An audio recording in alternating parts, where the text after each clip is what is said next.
جانے نوری کا کیا حال ہوگا؟ وہ بھی تو کسی بے بس چڑیا کی طرح پھڑپھڑا رہی ہوگی۔ میں اپنی ہی سوچوں میں گم تھا کہ سلطان بابا کی آواز نے مجھے ڈرا ہی دیا۔ آپ لوگوں نے اب کیا سوچا ہے؟ کیا پوری بستی میں کوئی بھی ایسا نہیں جو اس ظلم اور زیادتی کے خلاف آواز بلند کر سکے؟ ان تینوں بزرگوں کے سر ندامت سے جھک گئے۔ کاش کسی میں اتنی جرت ہوتی۔ ہم تو بس آپ سے دعا کی التجا کرنے آئے ہیں۔ آپ دعا کیجئے کہ اللہ ہمیں اس طرح کے ظالم شخص کے قہر سے بچا لے۔ سلطان بابا کی آواز بلند ہو گئی۔ میں نے انہیں اتنی تیز آواز میں بات کرتے پہلے کبھی نہیں سنا تھا۔ یہ دعا کا نہیں، عمل کا وقت ہے۔ خدا بھی ان کی حالت کبھی نہیں بدلتا جو خود کو بدلنے کی کوشش نہ کرتے ہوں۔ تیسرے بزرگ نے پہلی مرتبہ گفتگو میں دخل دیا۔ آپ بجا فرماتے ہیں، لیکن اس بستی کی تیسری نسل تک قرضوں میں جکڑی ہوئی ہے۔ ان کی روحیں تک جبروت کی غلام ہیں۔ ان بوسیدہ جسموں سے آپ ایسی کوئی توقع نہ رکھیں۔ شاید ہم سے زیادہ بے بس کوئی اور نہ ہو۔ سلطان بابا نے تسبیح رکھ دی اور گرج کر بولے، ٹھیک ہے، اگر ساری بستی کی روح غلام اور جسم بوسیدہ ہو چکے ہیں تو پھر یہ فریضہ بھی اب مجھے ہی سر انجام دینا ہوگا۔ چلو عبداللہ، مجھے جبروت کے قلعے لے چلو۔ وقت آ گیا ہے کہ اسے دو بدو بات کر لی جائے۔ سلطان بابا نے پاؤں اپنی کھڑاؤں میں ڈالے اور جانے کے لیے اٹھ کھڑے ہوئے۔ بزرگ حواس باختہ سے ہو گئے۔ یہ آپ کیا کہہ رہے ہیں؟ اکرام صاحب نے، جو اب تک سلطان بابا کے اس اچانک فیصلے سے بوکھلائے ہوئے تھے، مدد مانگنے کے انداز میں یوں میری جانب دیکھا جیسے میں واقعی سلطان بابا کو روک ہی تو لوں گا، لیکن میں خود اپنے حواس میں کب تھا، اور پھر میرا کام تو صرف تعمیل تھا۔ لہٰذا میں سلطان بابا کے حکم کی تعمیل میں ان کے پیچھے پیچھے مزار سے نکل پڑا۔ راستے میں نوری کے والد نے ایک بار پھر سلطان بابا سے درخواست کی کہ اس طرح براہ راست جبروت کی مخالفت میں کھڑے ہو جانا شاید ٹھیک نہ ہو، لیکن سلطان بابا کا کہنا بھی ٹھیک ہی تھا کہ آج نہیں تو کل اس سے کسی نہ کسی کو تو بات کرنی ہی ہوگی، تو پھر آج ہی کیوں نہیں؟ بستی قریب آئی تو سلطان بابا نے رک کر ان تینوں بزرگوں کو مخاطب کیا، میں آپ لوگوں کی مجبوری سمجھتا ہوں، لہٰذا بستی کی اس سرحد سے آگے بڑھنے سے پہلے میں آپ تینوں کو یہ اختیار دیتا ہوں کہ آپ لوگ اپنے گھر چلے جائیں۔ نوری میرے لیے بھی بیٹی ہی کی طرح ہے، لہٰذا آپ سب یہ اطمینان رکھیں کہ میرا کوئی بھی فیصلہ میری اپنی ذات کے لیے ہوگا اور نہ ہی آپ کو مزید کسی مشکل میں ڈالے گا۔ البتہ جو مشکل پہلے سے سر پر آن پڑی ہے اس کا تدارک اب ضروری ہو چکا ہے۔ یاد رہے کہ ظلم کو چپ چاپ سہنے والا ظالم سے بھی بدتر ہے۔ کچھ دیر کے لیے ماحول پر سناٹا سا چھا گیا، صرف فضا میں اڑتی چیلوں اور کال گڑھ کے نارنجی آسمان میں بھٹکتے گدھوں کا شور باقی رہ گیا۔ کچھ دیر بعد اکرام صاحب ہی نے اس خاموشی کو توڑا۔ آپ ٹھیک کہتے ہیں، آخر کسی کو تو پہل کرنی ہی ہوگی۔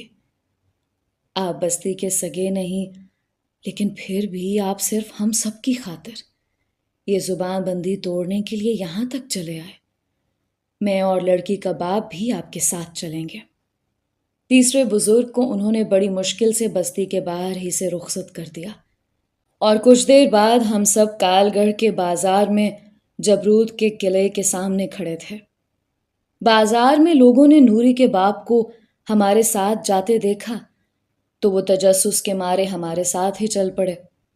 کال گڑھ کی آبادی مختصر سے تھی، اور ظاہر ہے کہ جبروت کے نوری کے لیے بھیجے گئے رشتے کی ان سب ہی کو خبر ہوگی، لیکن جب انہوں نے سلطان بابا کو قلعے کے سامنے رکتے دیکھا تو ان سب کے قدم وہیں اپنی اپنی جگہ جمتے چلے گئے، اور کچھ ہی دیر میں میں اور سلطان بابا، اکرام صاحب اور نوری کے باپ سمیت ایک ایسے گول مجمع کے درمیان گھرے ہوئے تھے جو ہم چاروں سے کچھ فاصلے پر یوں کھڑا تھا جیسے ان سب کو کوئی سانپ سونگھ گیا ہو۔ اندر سے قلعے کے دیو ہیکل چولی دروازے کے دربان نے بھی باہر کوئی غیر معمولی بات محسوس کر کے دروازے کے ایک پٹ میں بنی چھوٹی سی کھڑکی کے در سے باہر جھانکا اور پھر یہیں راستے میں کھڑا دیکھ کر جلدی سے دروازہ کھول کر باہر نکل آیا۔ کیا بات ہے؟ یہ بھیڑ کیوں لگا رکھی ہے یہاں؟ دربان کی جھاڑ سن کر مجمع میں مکھیوں کی بھن بھناہٹ جیسا ایک شور گونجا اور سبھی لوگ چند قدم پیچھے ہٹ گئے۔ سلطان بابا ٹھہری ہوئی آواز میں بولے، مجھے تمہارے مالک سے بات کرنی ہے، جا کر اسے اطلاع کرو کہ باہر کچھ ملاقاتی آئے ہیں۔ دربان کے چہرے پر حیرت کا تاثر ابھرا۔ اسے شاید اس لہجے اور بے باکی کی عادت نہیں تھی۔ مالک سے ہر کوئی یوں نہیں مل سکتا، مالک اسی سے ملتا ہے جس سے اس کی مرضی ہو۔ ویسے بھی وہ اس وقت یہاں نہیں ہے، شکار کے لیے صحرا کی طرف گیا ہوا ہے، شاید کل تک واپسی ہوگی۔ تم لوگوں کو اگر ملنا ہے تو پہلے مالک سے وقت طے کرنا ہوگا، پھر آنا۔ دربان اپنی بات ختم کر کے نخوت سے منہ بناتا ہوا واپس اندر پلٹ گیا۔ بھیڑ کے لیے اب مزید کوئی دلچسپی یہاں باقی نہیں رہ گئی تھی، لہٰذا لوگ بھی ادھر ادھر چھٹنے لگے۔ بہرحال ہماری آمد کا نصف مقصد تو حل ہو ہی گیا تھا۔ دربان جبروت کی واپسی پر اسے یہ اطلاع ضرور دے گا کہ مزار کا بزرگ متولی اسے ملنے کے لیے قلعے کے دروازے پر دستک دے چکا ہے۔ اب ہمارے پاس انتظار کے سوا اور کوئی چارہ نہیں تھا، لہٰذا میں اور سلطان بابا اکرام صاحب اور نوری کے والد سے رخصت لے کر واپس مزار کی جانب پلٹ آئے۔ راستے میں میرے ذہن میں ایک عجیب سا خیال آیا کہ اگر میں کسی طرح نوری کے گھر والوں کو اس بات پر قائل کرنا چاہوں کہ وہ لوگ معاملہ نمٹنے تک نوری کو لے کر کہیں روپوش ہو جائیں تو کیا یہ عارضی حل انہیں قابل قبول ہوگا؟ لیکن پھر خود میرے ہی دماغ نے اس خیال کو رد کر دیا۔ پہلے تو نوری کے گھر والے میری ایسی کوئی بات سنیں گے ہی کیوں، اور پھر اگر میں کسی طرح انہیں قائل کر بھی لوں تو کیا جبروت نے ایسے کسی متوقع اقدام کے لیے پیش بندی نہیں کر رکھی ہوگی؟ میں جس قدر سوچ رہا تھا اتنا ہی الجھتا جا رہا تھا۔ چاروں طرف سے پھندا نوری کے گرد تنگ ہوتا نظر آ رہا تھا، اور یہ شاید اسی پھندے کی گھٹن ہی تھی کہ جس نے نوری جیسی سہمی ہوئی چڑیا کو بھی اپنے پنجرے میں پھڑ پھڑانے پر مجبور کر دیا۔ عصر سے کچھ دیر بعد میں نے جب اسے اپنے شکستہ قدم باپ کے ساتھ صحرا عبور کر کے مزار کی جانب آتے دیکھا تو پہلے تو کچھ دیر تک میں اسے واہمہ ہی سمجھتا رہا، لیکن پھر جب وہ ایک حقیقت کی طرح مزار کی دہلیز عبور کر کے میرے سامنے آ کھڑی ہوئی تو مجھے اپنی آنکھوں پر یقین کرنا ہی پڑا۔ میں بے یقینی کے عالم میں ان دونوں کے استقبال کے لیے کھڑا ہو گیا۔ سلطان بابا عصر کے بعد اپنے کمرے میں جا چکے تھے اور اس وقت مزار کے صحن میں صرف میں تھا، یا آس پاس چلتی گرم لو کی سرگوشیاں۔ نوری کے باپ نے سلام کے بعد ٹوٹے ہوئے لہجے میں کہا، یہ بد نصیب آپ سے کوئی بات کرنا چاہتی ہے، میں اسے یہاں لے کر کبھی نہ آتا کہ اب تو اس کے گھر سے باہر نکلے قدموں سے بھی ڈر لگتا ہے، لیکن بالآخر ایک مجبور لاچار اپنی لاڈلی کی آخری فرمائش پوری کرنے چلا آیا ہے۔ نوری کی حالت میری سوچ سے بھی زیادہ ابتر تھی۔ اس کی سوجی ہوئی آنکھیں رات بھر کے اشکوں کی کہانی سنا رہی تھیں۔ وہ بامشکل اتنا ہی کہہ سکے، چھوٹے پیر جی، آپ کسی طرح سامل کو اطلاع کروا دیں، ورنہ میں جیتے جی مر جاؤں گی۔ گویا اس نے مجھ سے وہی مانگ لیا جس کی توقع میں اسے کر رہا تھا۔ میں نے جلدی سے نوری سے سانول کے شہر کا پتہ پوچھا تو اس نے ہاتھ میں پکڑا ایک مڑا توڑا سا کاغذ میرے حوالے کر دیا۔ اس پر سانول ہی کی کچی تحریر میں قریبی شہر کے ریلوے اسٹیشن کے نزدیک کسی مسافر خانے کا پتہ درج تھا، لیکن یہ قریب ترین شہر بھی کال گڑھ سے پورے 1 دن کی مسافت پر ریل کے راستے سے منسلک تھا۔ میرے جی میں آیا کہ نوری کے باپ سے کہوں کہ ابھی اپنی بیٹی کا ہاتھ تھامے اور میرے ساتھ کال گڑھ سے نکل پڑے۔ جبرود کی واپسی سے پہلے ہم ٹرین کے ذریعے سانول تک پہنچ سکتے تھے، لیکن سلطان بابا کو یہاں اکیلا چھوڑ کر بھی تو میں کہیں نہیں جا سکتا تھا۔ میرا سر چکرانے لگا۔ میں نے نوری کے باپ کی طرف دیکھا۔ وہ نہ جانے کن خیالوں میں گم مزار کی دیوار سے پرے خلا میں گھور رہا تھا۔ میں نے اسے پکارا تو وہ سٹ پٹا سا گیا۔ یہاں سے اگلی گاڑی کتنے بجے چھوٹے گی؟ میرا سوال سنتے ہی اس کے چہرے کا رنگ اڑ گیا۔ وہ سمجھ گیا تھا کہ میرے ذہن میں کون سا منصوبہ کلبلا رہا ہے۔ نہ چھوٹے پیر جی، کال گڑھ سے باہر پیر نکالنے کا مطلب ہمیشہ کے لیے یہاں سے علاقہ بدر ہونا ہے۔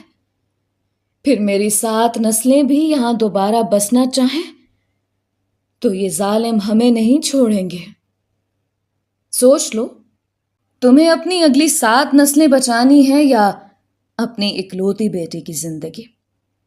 فیصلہ تمہارے اپنے ہاتھ میں ہے، لیکن کوئی بھی فیصلہ کرنے سے پہلے اتنا ضرور سوچ لینا کہ بیٹی زندہ رہے گی تو۔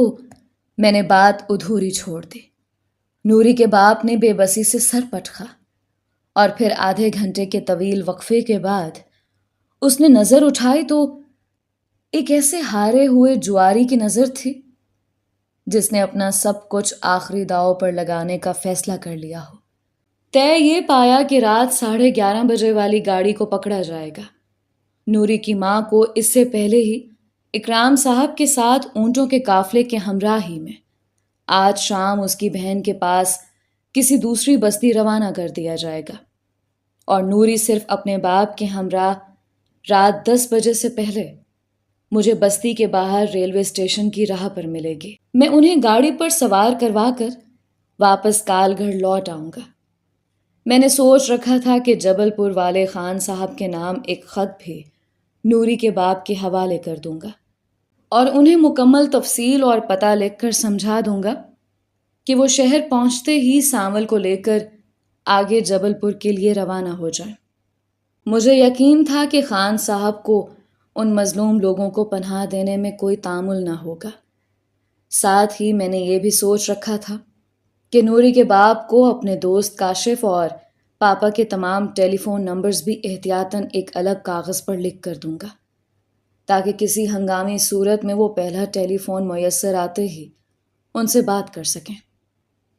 میں نے نوری کے باپ کا کاندھا تھپک کر اسے ہمت دلائی اور انہیں رخصت کیا تاکہ وہ گھر جا کر اس ہجرت کی تیاری کر سکیں۔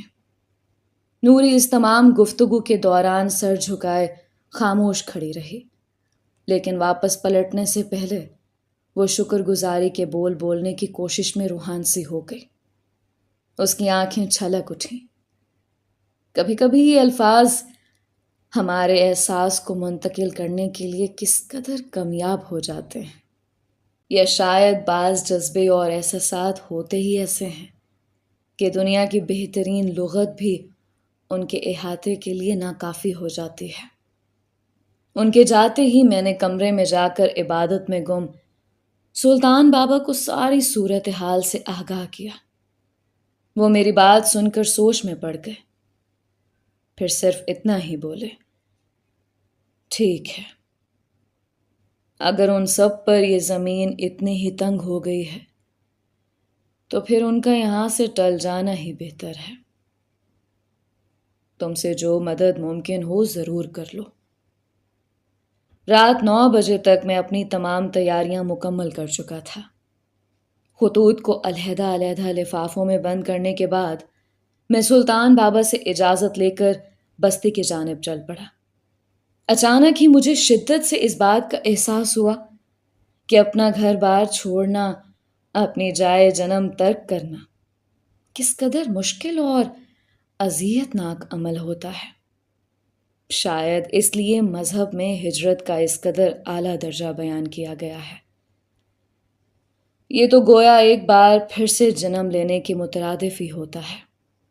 میں بستی کے باہر اسٹیشن کی راہ کو جانے والی صحرائی پگڈنڈی پر پہنچا تو مجھے مزار سے نکلے ٹھیک آدھا گھنٹہ بیت چکا تھا۔ چاند پوری طرح کھل کر آسمان سے نور برسا رہا تھا، لیکن نہ جانے کیوں آج یہ چاندنی مجھے کھٹک رہی تھی۔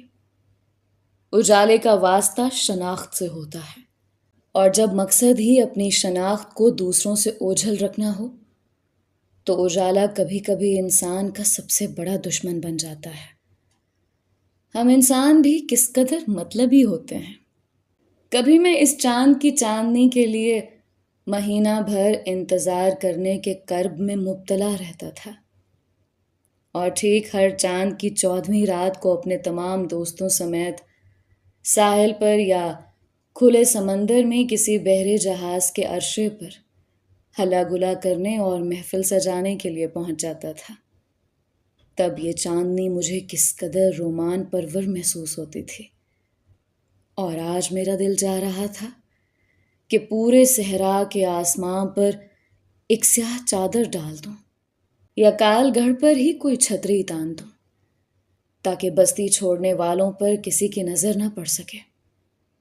لیکن ایسی چھتریاں اگر کہیں میسر ہوتی تو جانے کتنے سیاہ نصیب اپنے مقدر کے سورج پر تاننے کے لیے بازار سے خرید نہ لاتے۔ کچھ ہی دیر میں ٹیلے سے پرے کچھ آہٹ سے محسوس ہوئی۔ میں نے ٹیلے پر چڑھ کر دیکھا تو دور ٹیلے سے پرے نوری اور اس کا باپ تیز قدموں سے ریت کا دریا عبور کرتے نظر آئے۔ نوری کے ہاتھ میں شاید اس کے کپڑوں کی ایک گٹھڑی تھی، جسے اپنے سینے سے لگائے اور لمبا گھونگھٹ نکالے وہ اپنے باپ کے تیز رفتاری کا ساتھ دینے کی کوشش کر رہی تھی، جو ہر چند قدم بعد رک کر اپنی بیٹی کو جھڑک کر تیز چلنے کی ہدایت کر رہا تھا۔ کچھ دیر بعد جب وہ ٹیلے تک پہنچے تو نوری کا سانس بری طرح پھول چکا تھا، لیکن اپنے باپ کے خوف سے اپنی الجھی سانسوں پر قابو پانے کی کوشش کر رہی تھی۔ میں نے جلدی جلدی تمام تفصیل نوری کے باپ کو سمجھائی اور خط اس کے حوالے کر دیا۔ ہمارے پاس وقت بہت کم تھا، رات کے 10 بج چکے تھے اور ابھی گھنٹہ بھر کی مسافت طے کر کے ریلوے اسٹیشن بھی پہنچنا تھا۔ اس لیے ان دونوں کو آگے بڑھنے کا اشارہ کر کے چل دیا۔ اب وہاں صرف صحرا تھا، چاندنی تھی اور ہمارے ریت میں دھنستے قدموں کی چاپ۔ میری کوشش تھی کہ ہم صحرا کے مرکز کی بجائے آس پاس ٹیلوں کی آڑ لیتے ہوئے آگے بڑھتے رہیں۔ ہر آہٹ پر ہم تینوں بری طرح چونک جاتے اور ریت کی غیر معمولی سرسراہٹ سے بھی ہمارا دم اٹکنے لگتا۔ اسٹیشن اب تھوڑی دور رہ گیا تھا، لیکن منزلوں کا تعلق بھلا فاصلوں کے گھٹنے یا بڑھنے سے کب ہوا ہے؟ اور پھر میری کمن تو ہر بار تب ہی ٹوٹی تھی جب 2-4 ہاتھ باقی تھے بام کو۔ اچانک ہی صحرا میں جیپ کے زوردار انجن کے فراٹے بھرتی آوازیں گونجیں کہ ہم تینوں ہی اچھل کر رہ گئے۔ جیپ کسی ٹیلے کے پیچھے ہی چھپا کر کھڑی کر رکھی تھی، اور پھر اگلے ہی لمحے تیز ہیڈ لائٹس کی روشنی کے دائرے میں ہمارے پاؤں جم کر رہ گئے۔ نوری کے منہ سے بے اختیار چیخ نکلی۔ میں نے چندھیائی ہوئی آنکھوں سے روشنی کے دائرے سے پرے جھانکنے کی کوشش کی۔ فضا میں چند بھدے کہکے ابھرے اور جیپ میں بیٹھے 4 ہیولوں میں سے ایک ترنگ میں بولا، کہاں جا رہے ہو چھوٹے پیر جی؟ کہو تو ہم چھوڑیں؟ وہ سب لوگ پھر سے ہنسے اور ایک ہیولا جیپ سے نکل کر روشنی کے سامنے آ گیا۔ وہ اکرم تھا، جبروت کا خاص کارندہ۔ میرے سینے میں جیسے ایک تیر سا گڑھ کر رہ گیا۔ میں جسے غافل سمجھ رہا تھا، مجھ سے زیادہ ہوش و حواس میں ثابت ہوا۔ جبروت نے پہلے ہی نوری کے گرد پہرا بٹھا رکھا تھا اور اسے شاید مزار سے شروع ہوئی اس کہانی کی ہر تفصیل کی خبر تھی۔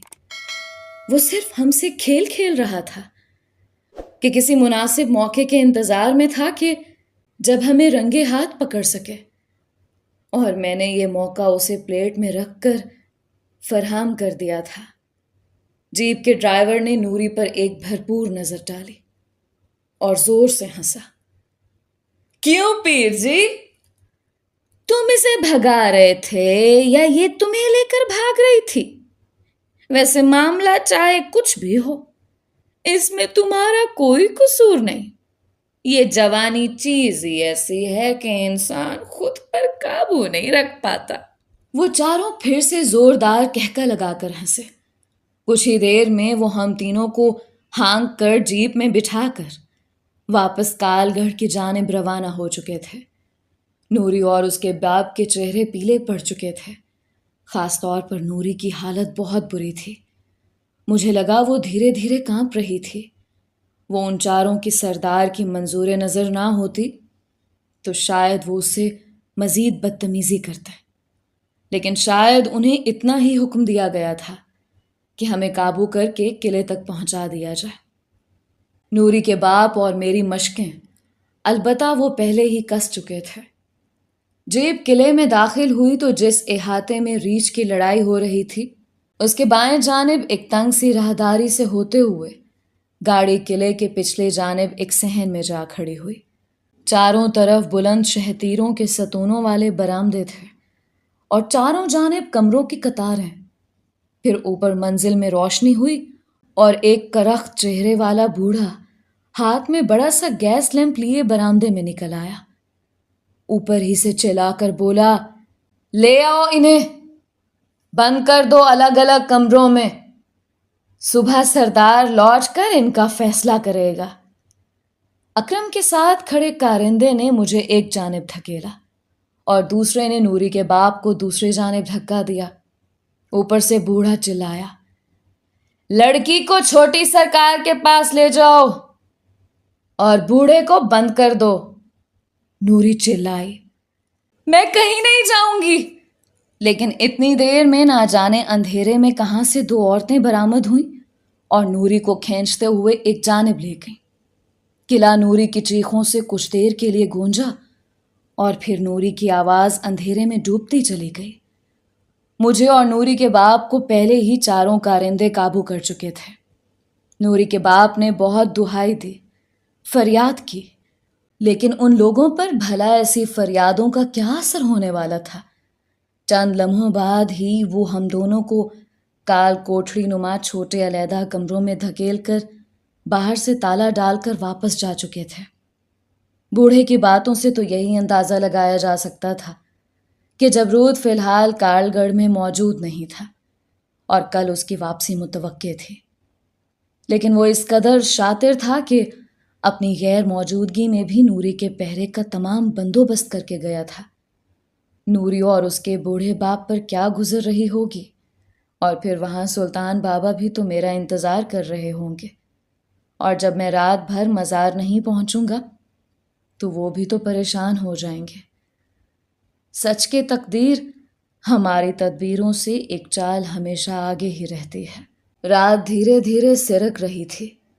اس چھوٹے سے تہخانہ نما کمرے میں صرف ایک مختصر سا روشن دان موجود تھا، جس میں لگی لوہے کی سلاخوں سے باہر آسمان پر چمکتا چاند مجھے یوں دکھائی دے رہا تھا جیسے کسی گول روٹی کو چھری سے 4 حصوں میں افقی رخ پر تقسیم کر دیا گیا ہو۔ ابھی کچھ گھنٹوں پہلے مجھے اس چاند کی چاندنی سے شکایت تھی، اور اب اس اندھیری کوٹھڑی میں پھر اسی کی چاندنی اپنا نور بکھیر کر میری وحشت کم کرنے کی کوشش کر رہی تھی۔ چلو اچھا ہے کہ قدرت کی نعمتیں بھی انسانوں کی طرح ہماری ناشکری پر ہم سے روٹھ نہیں جاتی، ورنہ آج تک ہم میں سے نہ جانے کتنے بارش، ہوا، بادل، دھوپ، خزاں، بہار اور اس جیسی نہ جانے کتنی سوغاتوں سے محروم ہو چکے ہوتے۔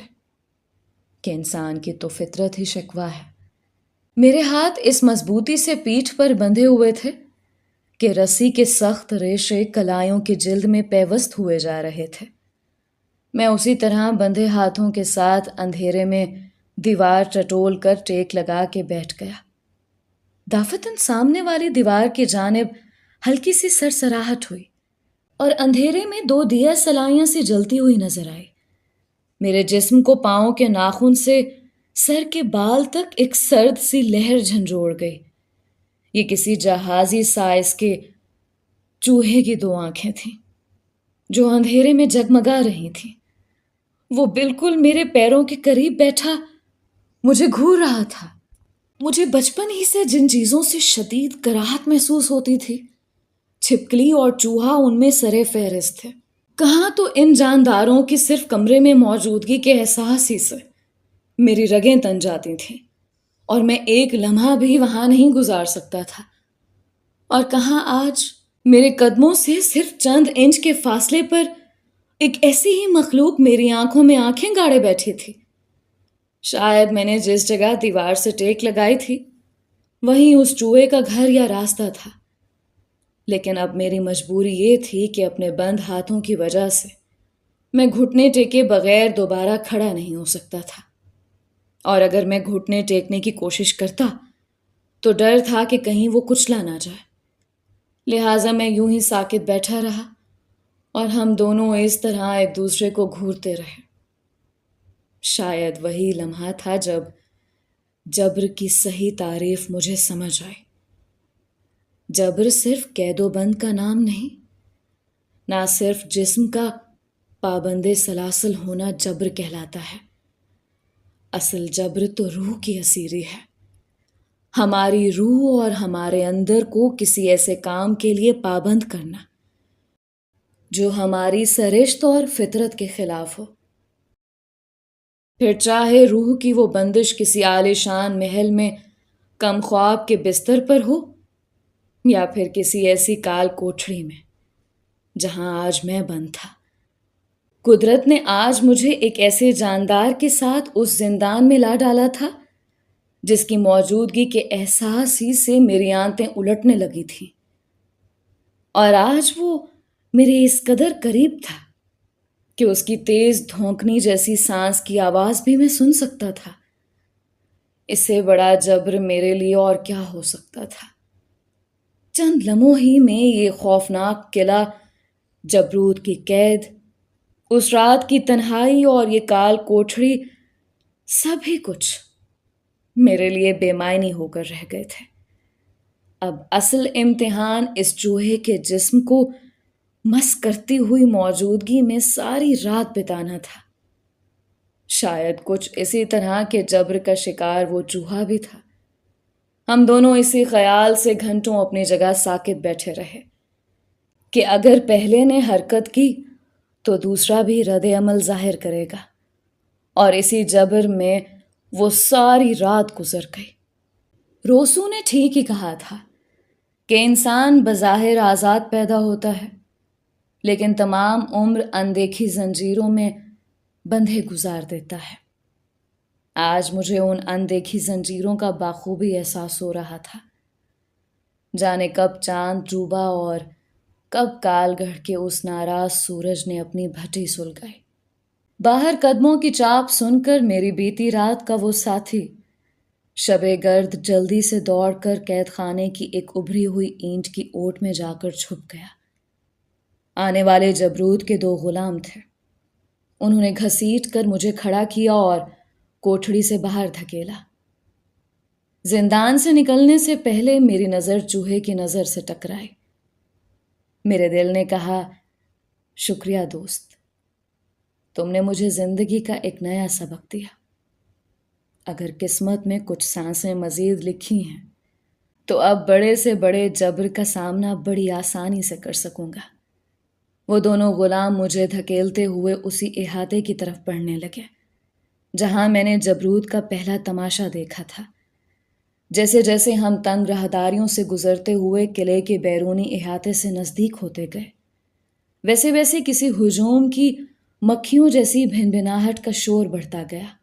ایسے لگتا تھا جیسے لوگوں کا ایک بہت بڑا ہجوم دیواروں کی پرلی جانب جمع ہو رہا ہے۔ میں فی الحال برآمدوں کے اندر سایوں سے گزر رہا تھا، اور پھر جیسے ہی میں نے آخری غلام گردش کے ختم ہونے پر کھلے احاطے میں آگ برساتے سورج کی روشنی میں پہلا قدم رکھا تو میری آنکھیں چندھیا سے گئیں۔ احاطہ لوگوں سے کھچا کھچ بھرا ہوا تھا، اور سبھی لوگ اسی طرح ایک گول دائرے میں کھڑے تھے جیسے ریچھ کے تماشے والے دن وہ سب یہاں جمع تھے۔ ایک جانب نوری کا باپ بھی میری طرح پشت پر بندھے ہاتھ لیے سر جھکائے کھڑا تھا۔ ان میں سے چند چہروں کی آنکھوں میں، جنہیں میں نے بستی میں سانول کی بیماری اور نماز استسقاء کے موقع پر دیکھ چکا تھا، تعصف اور بے بسی کی ایک لہر سے تھی۔ البتہ جبروت کے کارندے ہماری حالت پر خوش تھے اور آپس میں ہنسی مذاق کر رہے تھے۔ اسی اثناء میں ایک جانب سے شور اٹھا اور لوگوں کے بیچ ایک رستہ سا بنتا گیا۔ مجمع میں کچھ بے چینی کے آثار پیدا ہوئے اور میرا دل الٹنے لگا۔ اکرم اور 2 نئے کارندے سلطان بابا کو لیے قلعے میں داخل ہو رہے تھے۔ سلطان بابا کے چہرے پر وہی ازلی سکون طاری تھا، لیکن نہ جانے کیوں مجھے ان کی حالت کچھ ٹھیک نہیں دکھائی دی۔ سلطان بابا نے اندر آتے ہی روبدار آواز میں سارے ہجوم کو سلام کیا اور اطمینان سے تسبیح گھماتے ہوئے ٹھیک میرے سامنے دوسری جانب آ کر کھڑے ہو گئے۔ وہ میرے بندھے ہاتھ اور حالت دیکھ چکے تھے۔ ہم دونوں کی نظریں آپس میں ٹکرائیں اور مجھے لگا جیسے انہوں نے مجھ سے پوچھا ہو، کیسے ہو عبداللہ میاں؟ میں نے بھی اسی غیر مرئی رابطے سے سر ہلا کر انہیں اپنے اچھے ہونے کا اطمینان دلایا۔ انہوں نے ہاتھ اٹھا کر زیر لب دعا دی، لیکن جانے کیوں مجھے ان کی پلکوں کے گوشے بھیگتے ہوئے محسوس ہوئے۔ میں نے جلدی سے نظر جھکا لی کہ کہیں یہ لوگ میری بھیگی پلکوں کو اس قید اور تکلیف کا شاخسانہ نہ سمجھ لیں۔ کاش دل کی کاٹ سے نکلے آنسوؤں کا رنگ عام درد کے آنسوؤں سے کچھ مختلف ہوتا تو کتنا اچھا ہوتا۔ اچانک بھیڑ پر جیسے سکتہ سا طاری ہو گیا۔ پہرے داروں نے جلدی جلدی اپنی جگہ سنبھالی اور پھر احاطے میں بچھے تخت کے پیچھے سے دھیرے دھیرے چلتا ہوا جبروت نمودار ہوا اور اپنی جگہ پر آ کر بیٹھ گیا۔ اس نے پہلے مجمع پر ایک نظر ڈالی اور پھر اس کی وہ سرد، صفاق اور قہر بھری نظر میرے چہرے پر آ کر ٹھہر گئی۔ میری نظر اس کی نظر سے ٹکرائی اور کچھ دیر ہم دونوں یوں ہی ایک دوسرے کی آنکھوں میں آنکھیں ڈالے دیکھتے رہے۔ مجھے اس کی نظر میں چھپی چنگاریاں فضا میں بکھرتی سی محسوس ہوئیں۔